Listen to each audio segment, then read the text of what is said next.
Bonjour à tous, bienvenue sur cette chaîne. Comme d'habitude, avant d'aller plus loin, pensez à vous abonner, à activer la cloche de notification, à commenter, à liker et à partager. Alors aujourd'hui, on va s'intéresser à un sujet qui est souvent très débattu au sein de la jeunesse gabonaise, l'université Omar Bongo. Certains estiment que l'UOB est une poubelle parce que les infrastructures ne sont pas au rendez-vous et que souvent les formations qui sont faites au sein de cette université ne permettent pas aux uns et aux autres d'obtenir un emploi. Donc aller à l'UOB après l'obtention de son bac est devenu comme une malchance. Donc est-ce que cette assertion vaut la peine d'être débattue, ou bien derrière ici tout ce qu'on dit au sujet de l'UOB se reflète tout simplement l'incapacité de l'État à pouvoir mettre en place des infrastructures, à pouvoir ici résoudre la question de l'adéquation formation-emploi, et que de l'autre côté finalement l'UOB est une université d'excellence du fait du niveau de ses chercheurs, du fait ici des grands enseignants à l'instar du professeur Ando Ossa.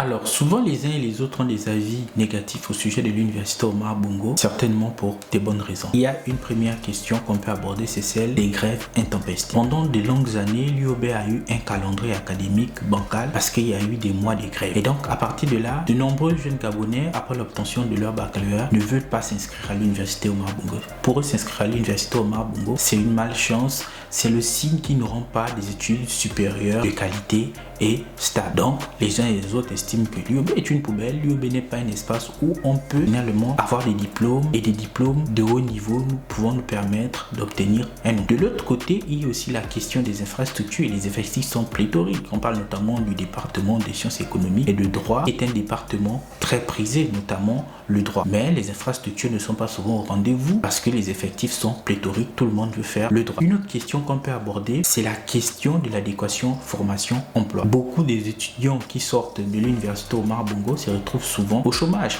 parce que parfois les formations qui sont faites, selon certains, ces formations ne sont pas en adéquation avec la réalité du marché gabonais. Donc, tous ces éléments vont dire à certains que l'UOB est une poubelle. L'UOB est finalement un mouroir pour les jeunes intellectuels gabonais, ou tout simplement pour la jeunesse gabonaise. À partir de ce moment, l'UOB n'est pas un lieu susceptible de pouvoir permettre aux uns aux autres d'avancer dans les études supérieures et de pouvoir trouver du travail à la fin de leur formation, ou même en ayant obtenu un diplôme de l'UOB, on est en incapacité de pouvoir s'insérer dans le marché du travail gabonais. Donc à partir de là, certains estiment que l'UOB est une poubelle, l'UOB c'est l'enfer, rien ne marche, les grèves, les effectifs pléthoriques, etc.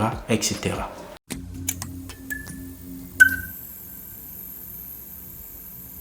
Alors, on peut critiquer l'UOB en pointant tous les mots ou toutes les tares qui caractérisent cet établissement d'enseignement supérieur au Gabon. Cependant, n'oublions pas que l'UOB a formé la plupart des cadres du Gabon. Donc, la plupart des grandes figures politiques sont sortis de l'université Omar Bongo ou enseignent à l'université Omar Bongo. Donc là, je veux parler du professeur Ando Ossa et d'autres enseignants qui ont été formés à l'UOB ou qui enseignent à l'UOB. Si ces personnes ou ces personnalités enseignent à l'UOB, c'est parce que l'UOB représente finalement le fleuron de l'enseignement supérieur. Bien sûr, il y a ces difficultés en termes d'infrastructure, en termes de fonctionnement et surtout en termes d'organisation. Cependant, on ne peut pas ici dire de l'UOB que c'est un mouroir, ni de l'UOB que finalement c'est une poubelle, pour prendre des termes un peu plus simples. L'UOB fait face à de nombreux défis, mais l'UOB reste la référence en matière d'enseignement supérieur. Pour preuve, la plupart des enseignants qui ici donnent des cours à l'université Omar Bongo enseignent dans plusieurs universités à travers le monde, ou finalement enseignent même dans des universités privées du Gabon.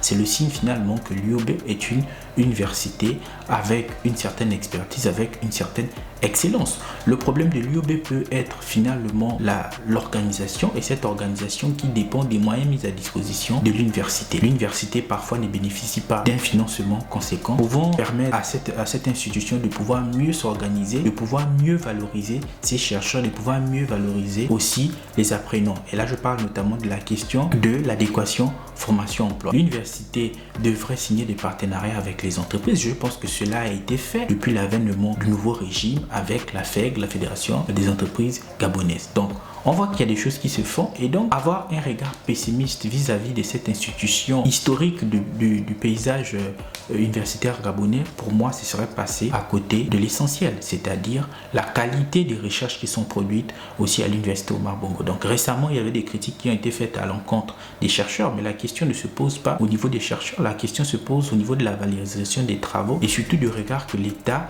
a sur ces travaux qui sont produits par centaines, par milliers par ses enseignants. Donc l'université regorge une certaine expertise et regorge aussi ici des talents à l'image du professeur Androsa et d'autres enseignants qu'on peut citer. Donc on ne peut pas ici percevoir cette infrastructure comme ici un mouroir pour le savoir et pour la science. L'UOB a juste besoin ici d'être mieux structuré, d'être mieux organisé et d'avoir un financement pour pouvoir mieux fonctionner. Peut-être la question qu'on pourrait se poser serait de savoir s'il faut privatiser les universités publiques afin d'arriver à un meilleur rendement, à une meilleure organisation. Donc pour conclure mon propos, je dirais qu'il faut sortir ici de cette vision stéréotypée de l'université Omar Bongo. Lorsqu'on va à l'UOB, malgré l'état en matière ici d'organisation et d'effectifs, si on est concentré, on a avancé. Si on fait une formation pertinente, on pourra avancer. Donc à partir de ce moment, dire de l'UOB que ce serait une poubelle ou un enfer, pour moi, ce serait ne pas être soi-même ici déterminé à pouvoir réussir. Merci d'avoir regardé cette vidéo. On se donne rendez-vous dans un prochain numéro.